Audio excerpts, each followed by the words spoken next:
to Food Fiesta, everyone. Today I am back with another restaurant style recipe.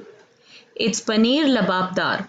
And trust me, when I made it for my family, it was absolute restaurant style and a sure shot keep recipe. Let's have a look at the ingredients.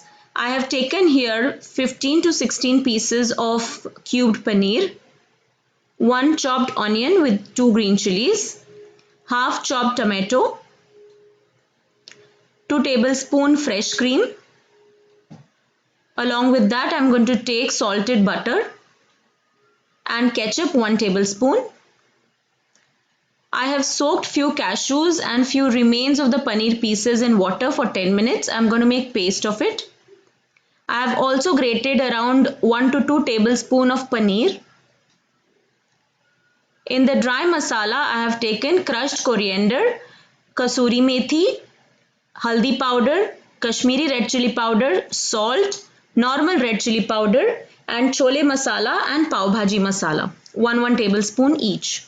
I have taken tomato puree, few seeds of jeera, 1 tablespoon ginger garlic paste. Now let's start the procedure. First I am going to heat oil. I am going to fry the paneer pieces so that they turn little golden brown. Fried paneer always give a very nice effect to your gravy. And I'm going to use the same oil for my further procedure of the gravy. My paneer is turned nice, golden and crisp. I'm going to just take them out. And now I'm going to start the procedure for making the gravy in the same oil. If required, you can add some more oil. In goes the jeera seeds. Let it splutter for 1 minute. And then I'm going to add ginger garlic paste. Next we'll go in 1 chopped onion and green chilies. You can increase the quantity of green chilies if you like. I have already used the spicy green chilies, so I'm adding only 2. Stir it well. Once the onion starts turning pink, we don't have to turn it brown. I'm going to add chopped tomatoes. Mix it well with the onions and let it cook until it's soft. The tomatoes have turned soft now. Next I'm going to add the dry masalas. The details of the dry masalas I have also told you before and I have given in the description box also. Do check it. I'm going to add all the masalas except the kasuri methi powder. I'm not going to add kasuri methi at this point of time. Rest all the masala I'm adding here. Mix all the masalas well with the onion and the tomatoes and let it cook for about 3 to 4 minutes or until the oil separates. As you can see, it's been 3-4 minutes and the oil is nicely separated out. Now I'm going to add tomato puree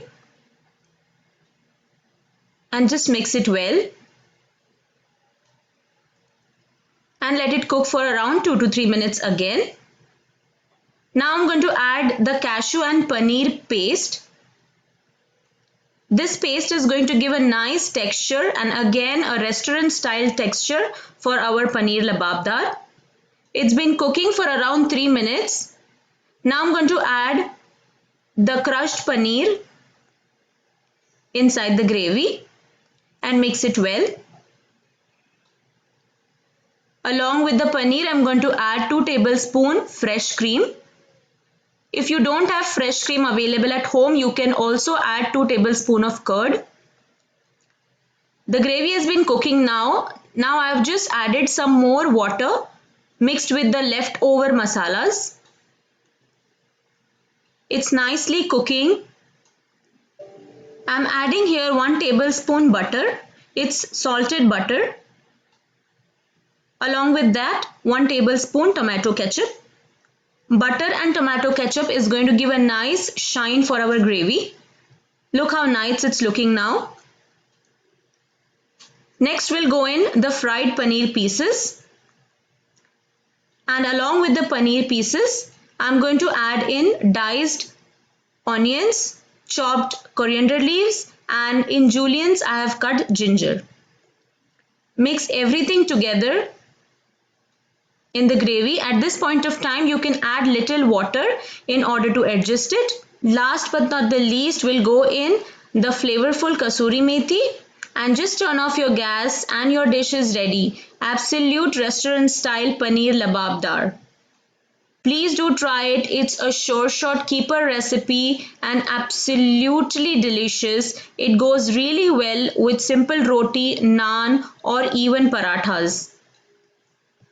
Be sure not to skip any ingredient for this perfect restaurant style paneer lababdar. I'm sure after trying this recipe you would want to make it again and again. So I hope you liked today's recipe and please do try it and let me know in the comment section. And still, if you have not subscribed to my channel, do subscribe to Food Fiesta and please hit the bell icon for my latest updates. Till then, see you soon with yet another interesting recipe.